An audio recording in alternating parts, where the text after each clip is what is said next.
daban da kura, daure daban da daure, amma wurin rubutu kalmomin na kama da juna.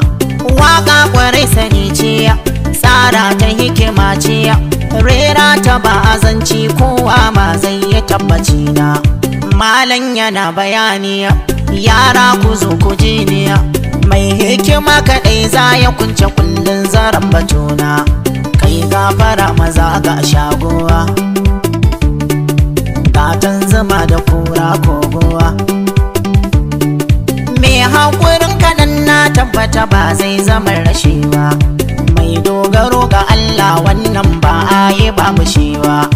Kai dai ka ƙara haƙuriya, daure ka ƙara jimriya, bawa ka rike guziri. Kyakkyawan gamo da Allah shine babbar rufin asiri.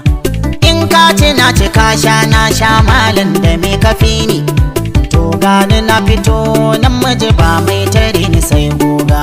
In ka ji ka iya aka kai to ga wuri mu ja daga, tsoron gamo da Allah dai nake. Ni na yi wanda zai sani in sake. Ba yau nake tunani ba, ba yanzu mai wucewa ba, ban san abin da zai faru gobe ko an jima gabana ba. In ka ji ɗan kiɗa murna ce, ba a watan bari dukawa. Fadar ina da shiru ba ce, matsorace ba zai suna ba. Ubar ganin mutum kasakance, ba tabbacin ba zai shura ba. Rabi yayi nufin karuwa sai ta riga ka samun tsira.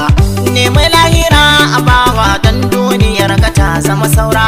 Aje abin fada a mai kyau ranar da babu kai ka tsira.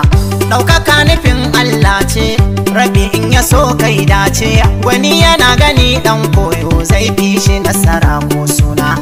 Karka damu karka ji tsoro, duk cikar wuri ko taro. Nuna asalin ka da tushen ka zai baka martaba wata rana. Nitsi kawai ka nemi da kanka, dan yanzu babu mai taba baka.